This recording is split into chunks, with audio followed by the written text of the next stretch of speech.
Bonjour tout le monde, bienvenue à mon podcast Elle brille. Mon nom est Geneviève Tardif. Aujourd'hui, je jase avec la journaliste sportive de Radio-Canada Sport, Marie-Ève Potvin, que je connaissais un peu à la base parce qu'on a travaillé ensemble à Ottawa, mais je la connaissais pas sous cet angle-là. Vous pouvez la voir dans la nouvelle série web Marie-Ève sans limite, où elle découvre ce que ça prend pour pratiquer un sport d'élite. Salut Marie-Ève! Bonjour Geneviève!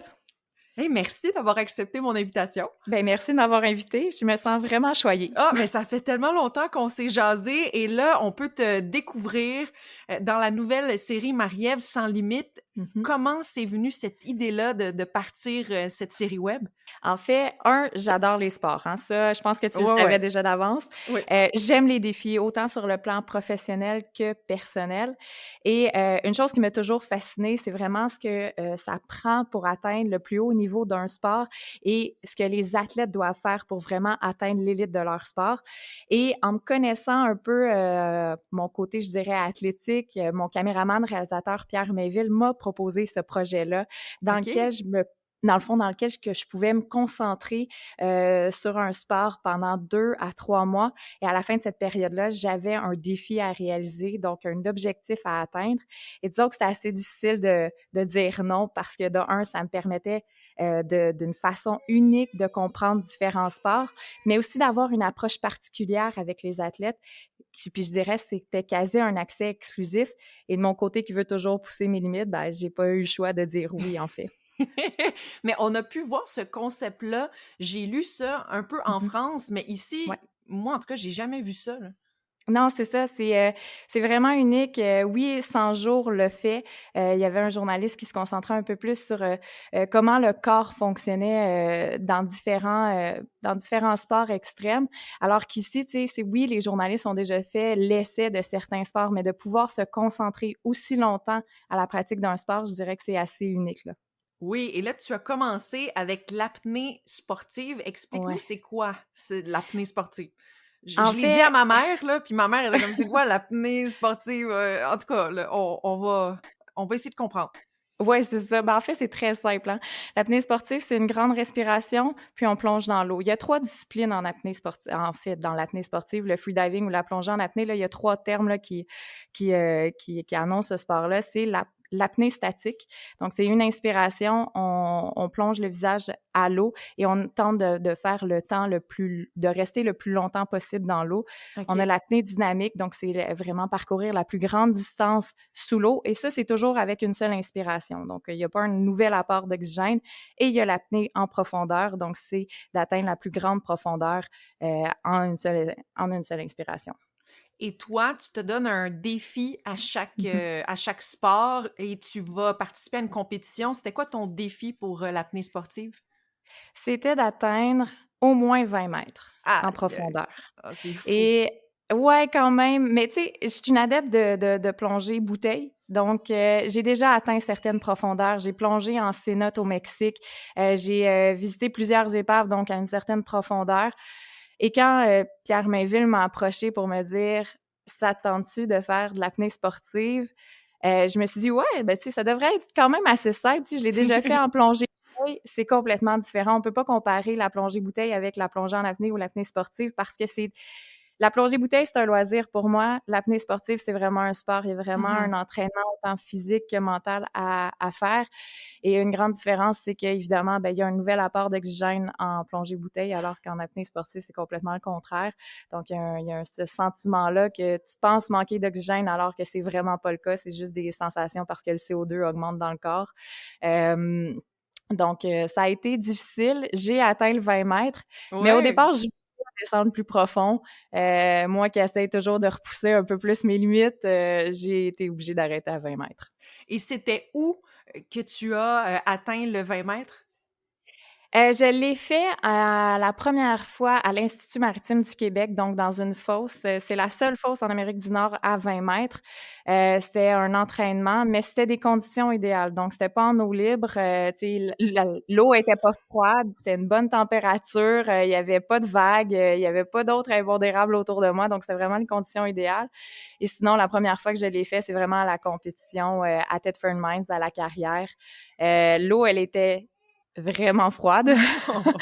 Et c'était quand même assez stressant. Tu sais, j'ai fait plusieurs compétitions dans ma vie. Je sais comment gérer un peu le stress, mais là, de savoir que c'était que ma seule performance qui allait voir, en fait, me donner le résultat, si oui ou non j'allais réussir. Il y avait vraiment ce stress-là qui était embarqué. Donc, gérer le stress, essayer de retenir sa respiration, palmer vers le bas, s'assurer de faire la bonne compensation pour pas que j'aille mal aux oreilles, comme j'ai déjà eu plusieurs fois pendant mes entraînements. Donc, il y avait plusieurs choses à gérer tout autant, mais ça a bien été. Est-ce que ça a été ça tes plus gros défis pour l'apnée?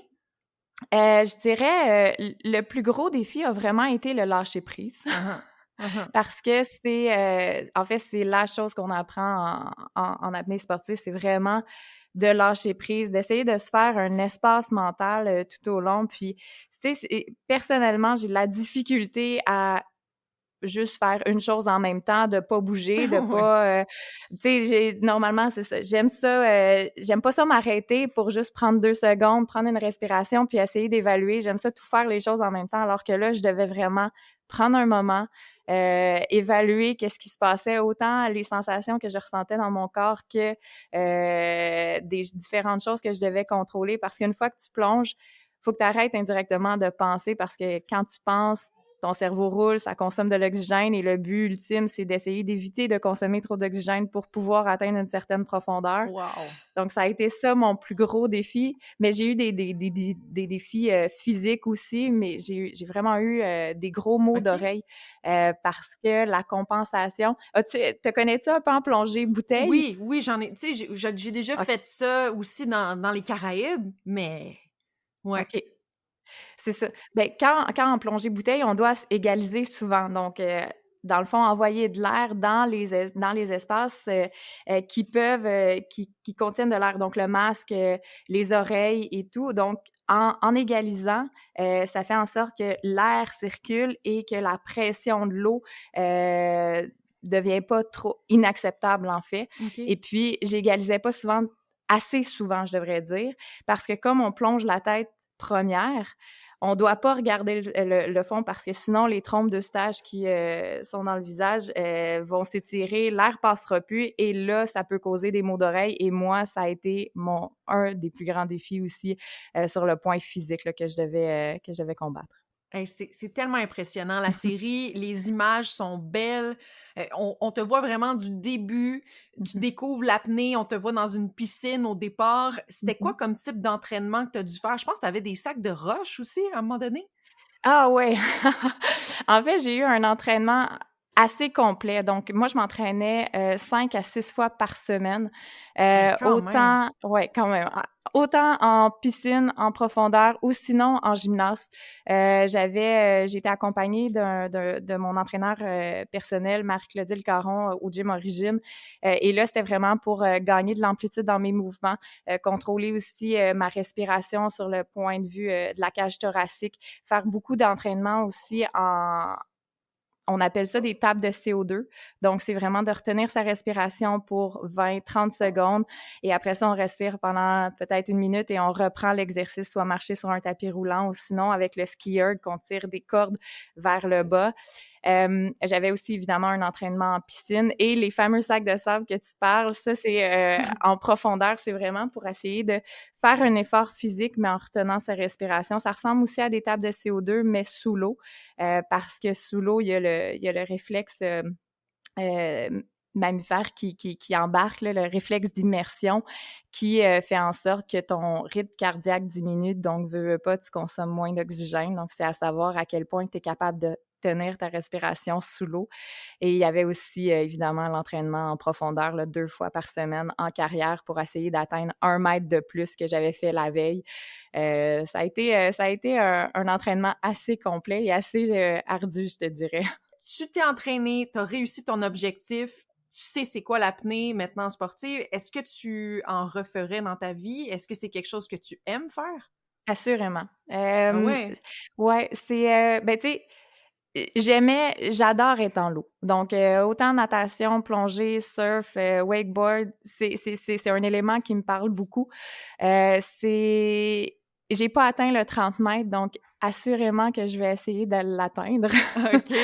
Ça, c'est quelque chose que je veux faire, mais aussi c'est, j'étais tellement concentrée sur la compétition pendant 2 à 3 mois que j'ai pas exploré le côté conservation, exploration de nos fonds marins. Mmh. Donc ça, c'est quelque chose que je veux faire, plus tard, évidemment, quand l'été va revenir parce que l'eau présentement, elle était assez froide. Donc c'est vraiment d'aller, de juste m'amuser, d'oublier la corde un peu, d'oublier l'objectif, puis juste découvrir qu'est-ce qu'on a sous l'eau chez nous, puis d'essayer de pousser encore, tu sais, de perfectionner un peu plus ma technique et vraiment de joindre la communauté d'apnéistes au Québec qui, eux, veulent juste partager leur passion puis nous faire découvrir d'autres endroits qu'on connaît pas encore. Donc oui, c'est assuré que je vais continuer. Puis ça devient de plus en plus populaire comme Mhm. sport aussi. Ouais, tout à fait. Il y a, et sur les réseaux sociaux, on voit souvent passer des photos, Ouais. d'apnéistes, puis ces photos-là sont impressionnantes, là, sont belles parce que il y a juste une combinaison étanche, un masque, puis hop, on s'en va sous l'eau. Il y a un rapport aussi qu'on peut avoir avec les animaux, marins. Je pense aux requins. Évidemment, on n'a pas de requins ici, mais tu sais, un des plus grands apnéistes, William, Winram, lui, fait des photos avec les requins et puis la plongée en Mmh. apnée te permet d'approcher les animaux parce que justement, tu n'as pas une bonbonne d'oxygène qui fait des bulles et qui peuvent leur faire peur. Donc, il y a ce rapport-là qui est très naturel. Il y a aussi une conservation de l'eau. Tu sais, on dit souvent que dans les océans, maintenant, il y a beaucoup de plastique, il y a beaucoup de déchets, même ici dans le fleuve. Il y a la communauté d'apnéistes vont aussi faire souvent des sorties pour faire le nettoyage des berges, vraiment nettoyer le fleuve et tout. Donc, il y a un côté très environnemental, très on retourne aux sources. Il y a aussi tu sais, la plongée en apnée amène le silence, le calme aussi des profondeurs. On n'a pas besoin d'aller en Mmh. profondeur pour avoir ce calme-là, mais d'être sous l'eau, ça amène aussi c'est ça, un côté assez calme, puis c'est quasi de la spiritualité, mon Dieu, de la spiritualité. Et donc, il y a vraiment un équilibre entre le corps puis l'esprit, je crois que les gens vont retrouver aussi. J'aime ça! En Mhm. tout cas, tu m'as vendu le sport, là, j'ai envie d'essayer à 100. Ça me ferait plaisir de t'accompagner. Ça va me faire plaisir aussi. Oh mon Dieu! Les autres sports, Oui. ça va ressembler à quoi là, les prochains épisodes? Bon, il y a 2 sports qu'on vise. Un, c'est l'escalade de vitesse, parce que c'est, une discipline qui est maintenant aux Jeux olympiques et Oui! sinon le plongeon. Donc, on reste dans l'eau pour celui-là, mais le plongeon, on parle du 10 mètres et du haut vol. Ouh, avec Lisanne Richard probablement. Exactement, ça Hein, serait hein. mon mentor. Oh là là là là! Oh, je sais pas comment tu vas faire. J'essaie de penser, heu, ça prend vraiment, je veux dire, moi je serais pas capable. Je sais pas comment tu vas faire. Pour le haut vol? Ouais. Ben, tu sais, je pense que l'entraînement, amène une base, une confiance. Après ça, le reste, ça reste mental. Une Mmh. fois que, tu visualises, tu sais, j'ai pas le vertige. Donc, c'est sûr que si tu as le vertige, tu iras pas Un en haut peu. du 20 mètres. Mais, donc j'ai pas ce côté-là. Fait que pour moi, je me dis, si je connais la technique, tu sais, oui, OK, je connais les dangers qui peut, être liés à ce sport-là, Hein. mais, heu, tu sais, si je l'ai pratiqué plusieurs fois, peut-être pas à cette hauteur-là, mais je sais que je peux contrôler différents éléments. Une fois que tu sais que tu peux contrôler certaines parties, le reste, t'as pas le choix, tu lâches prise, puis tu sautes, puis tu y vas, tu sais. Ouais. Moi, c'est comme ça, je le vois. Effectivement, mais par exemple, le haut vol me fait peur parce que oui, tu sais, c'est impressionnant, là, c'est 20 mètres en hauteur, on s'entend. Mais, mais c'est ça, j'ai hâte. C'est ce qui m'allume le plus, c'est que j'ai hâte de découvrir ce sport-là parce que moi, j'ai fait de la ringuette avant quand j'étais jeune. J'ai Mmh. jamais fait de plongeon, jamais fait de gymnastique, donc j'ai pas ces aptitudes-là encore. Tu sais, l'orientation spatiale, je l'ai pas pour l'instant. Donc, c'est de voir à quel point, tu sais, je suis capable de l'acquérir en 2, 3 mois d'entraînement, puis voir l'évolution. Puis, tu sais, c'est certain qu'avec la série Marie-Ève sans limite, j'atteins pas l'élite du sport, mais je suis capable de comprendre les différentes étapes que les athlètes doivent faire. Puis ça me fait penser à la couverture que j'ai faite du combat de Marie-Ève Dicker à Québec en 2019, si je me trompe pas. J'avais eu accès à ses coulisses et puis j'avais pu comparer, moi, la préparation que j'avais faite pour mon combat de boxe amateur à la sienne. Évidemment, c'était à très petite échelle ce que j'avais fait comparativement à un combat de championnat du monde, c'est de championne du monde. Mais c'est là que j'ai vu que oui, il y avait de très grandes similitudes, puis on pouvait se rejoindre sur plusieurs points, puis je pouvais comprendre le stress, par exemple, d'une pesée, tu sais, avant un combat, à quel point l'athlète comme Marie-Ève Dicker, elle est zen avant un combat, elle est calme, elle chante, elle danse, sa famille est autour d'elle. J'ai trouvé ça vraiment intéressant, mais j'ai pu comprendre aussi comment moi je me sentais pour mon premier combat. Est-ce que n'importe qui pourrait devenir un athlète d'élite? Non, je pense pas. Non. Ouais, hein? Ça prend quoi? Ah, c'est une excellente question. Qu'est-ce que ça prend? Ben, de un, ça prend la détermination. Tu sais, c'est vraiment, c'est vraiment un dévouement complet de sa vie à son sport. C'est pas tout le monde qui est prêt à faire ce choix-là. Les sacrifices que ça implique, je crois que ça prend une force mentale aussi importante pour passer différentes épreuves qu'ils doivent faire face. Donc, non, je pense pas que tout le monde est capable de le faire. Mais en tout cas, tu es impressionnante, Marie-Ève. Moi, je trouve que ça n'a pas de sens. Et en plus de ça, mais tu travailles pour Radio-Canada au sport. Est-ce que tu as déjà travaillé aussi pour les Jeux olympiques, je crois, de Rio? Bien, en fait, oui, j'ai fait, sur place, j'ai fait les Jeux olympiques de Rio. J'ai fait les Jeux olympiques de Pyeongchang également. Wow! Ouais, j'ai vraiment été chanceuse. Tu sais, je me trouve très choyée pour mon parcours professionnel, mais tu sais, ça a tout le temps été un désir pour moi de devenir journaliste sportif, là. Même que dans mon album des finissants du secondaire, mes amis l'avaient inscrit. Un jour, tu vas devenir journaliste sportif. Je pense parce que ma passion pour les sports était vraiment indéniable. Mais tu sais, j'aurais aimé ça me rendre aux Olympiques en tant qu'athlète, mais mon sport était pas aux Jeux olympiques. Donc, je me suis dit, c'est... La ringuette. Exactement. Donc, c'est quoi le meilleur moyen de se rendre aux Jeux? C'est de témoigner des performances de nos Canadiens, de nos athlètes, puis aussi de comprendre, de les voir performer sur cette scène-là internationale. C'est tellement impressionnant. Puis ça me fascine vraiment tout ce qu'ils doivent faire pour y arriver. Et donc, c'est ça. J'ai été aux Jeux olympiques de Rio, Pyeongchang. Mon rôle, c'était vraiment de récolter, de faire des entrevues avec les athlètes après leur compétition. Puis ça m'a vraiment permis de vivre une expérience unique qui est assez difficile à décrire. Je peux même pas expliquer comment est-ce que les athlètes peuvent se sentir une fois qu'ils compétitionnent sur cette scène-là. Moi non plus. Je trouve ça impressionnant. Ça m'impressionne aussi beaucoup, beaucoup, beaucoup. Marie-Ève, Sans Limite, on peut voir ça sur la nouvelle zone active de Radio-Canada Sport et aussi sur tout.tv. Alors, vous pouvez aller regarder la nouvelle capsule sur l'apnée sportive et les prochaines, comme Marie-Ève l'a mentionné, l'escalade de vitesse et le plongeon. Oui. Merci beaucoup, Marie-Ève. Hey, merci à toi, c'était génial. C'est super cool. J'aurais pu te parler encore plus longtemps de tout ça. Là. On va faire ça. On ira prendre un café quand ça va être possible.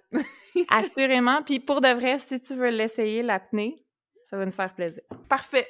Je vais me mettre ça dans la tête, là, puis quand je vais être prête, je te tiendrai au courant.